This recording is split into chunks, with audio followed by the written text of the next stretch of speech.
Soyez les bienvenus les amis. Nous partons tout de suite du côté de Yopougon en Côte d'Ivoire où Momo et Titi Koné nous attendent pour une petite leçon de football freestyle. Ensuite, nous irons à Dakar faire quelques acrobaties avec David et les circassiens de Seine-Cirque. Puis, nous rejoindrons Nana pour une petite visite de l'aquarium du Zoo national du Mali. Et enfin, nous clôturerons ce Gullimag avec Momo et les échassiers d'Afouma. Et hop! Salut les amis de Momo, c'est Titi Koné, Abdul, 3 fois champion de freestyle de Côte d'Ivoire. Et là, je viens de rencontrer mon petit Momo et on est ensemble ici. J'espère que Ouassakara est là. Titi Koné est un spécialiste du football freestyle. Il réalise des figures acrobatiques avec son ballon. Il nous reçoit dans son quartier non loin de Yopougon. C'est à toi, Momo. Quel est le joueur qui t'a inspiré? Le joueur qui m'a inspiré, c'est un Brésilien, il s'appelle Ronaldinho. Tu le connais? Je le connais très bien. Ah bon?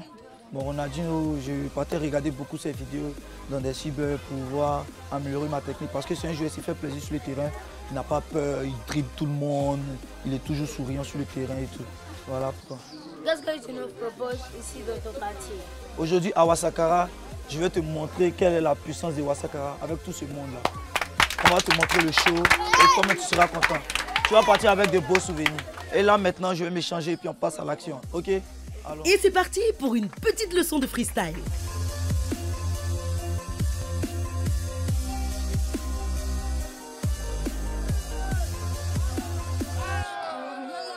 Titi, peux-tu m'apprendre quelques petits trucs s'il te plaît? Il n'y a pas de souci, tu sais Momo, avant de savoir faire ça, il faut savoir maîtriser. D'abord, savoir mieux jongler comme ça simplement.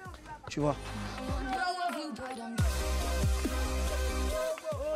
Pas mal, Momo. Ok Momo, là je vais t'apprendre l'aide des pigeons. Tu as le ballon en main, tu tapes et tu réponds. Ok? Fais sortir le pied, ok? Non, comme ça. Ok. Allez, vas-y. Ok. Et on se quitte avec une dernière figure, les amis. Le slap. Saute. Allez, à toi de jouer, Momo. Ok, bravo. Viens m'attaquer. Merci beaucoup, Titi. Merci beaucoup Momo, à toi aussi. J'étais heureux de te rencontrer. Merci pour ce que tu m'as appris. Quant à vous les amis, merci de nous avoir suivis. Bye bye à un autre épisode. Allez, on applaudit les gars.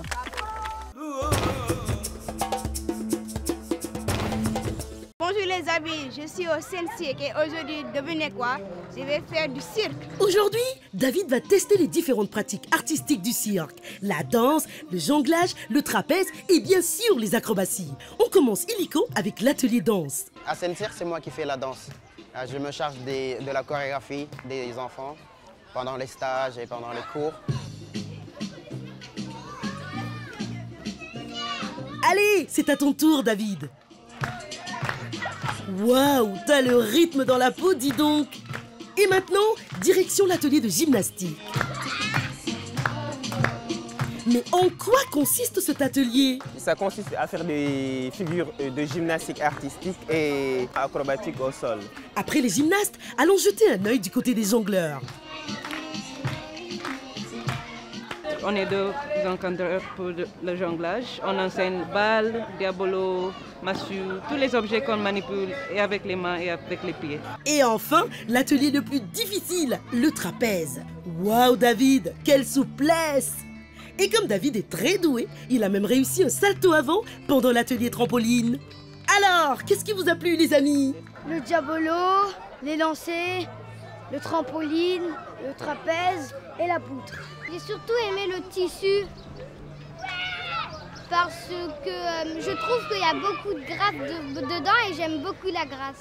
J'ai aimé le trampoline parce que j'adore les acrobaties. On remercie bien évidemment toute la petite troupe de Seine-Cirque et on souhaite à nos futurs circassiens une bonne continuation.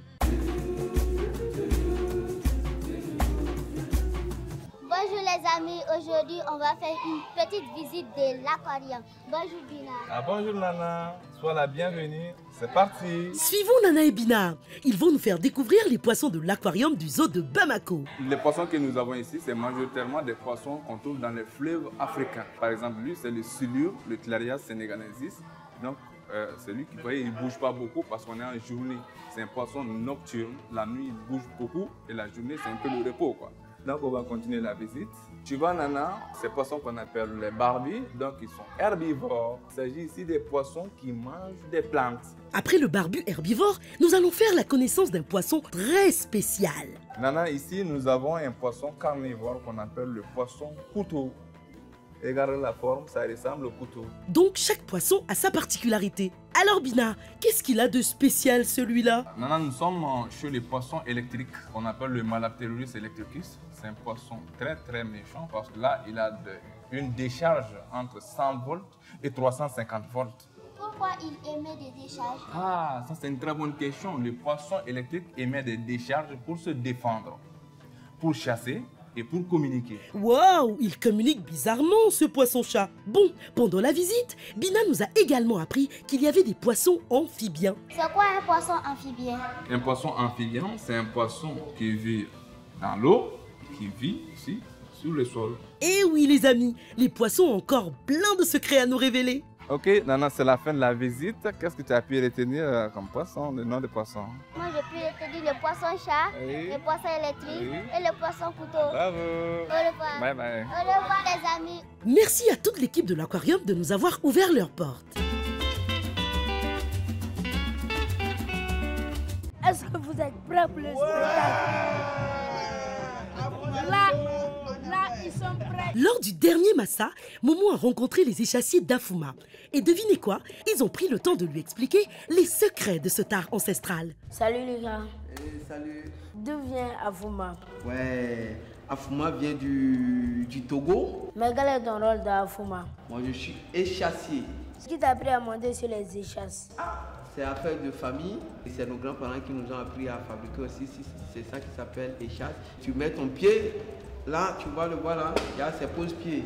Et maintenant, à base de cette ficelle, on attache, on pose le pied comme ça et on attache. Une fois debout sur leurs échasses fabriquées en bois de raffia, nos échassiers mesurent plus de 3 mètres. Ils pratiquent cette discipline depuis leur enfance et ils se sont beaucoup entraînés pour arriver à cette performance artistique. Dans leur troupe, ils sont 5. Lucra, Blaiseau et Orara font des figures sur leurs échasses. You et Gagnon sont aux percussions. D'ailleurs, You joue un rôle très particulier dans Afuma. Je suis le Dundunfola, échassier Dundunfola et je suis aussi le griot Afuma. Mais c'est quoi le griot Afuma? Dans la famille échassier, il n'y a pas que des échassiers, il y a des gens qui chantent et qui révèlent des secrets qui sont cachés, des secrets qu'on ne peut pas avouer directement. Gagnon, le deuxième percussionniste, a aussi ses atouts. On leur donne le courage, on leur donne le show avant de venir sur la scène, quoi.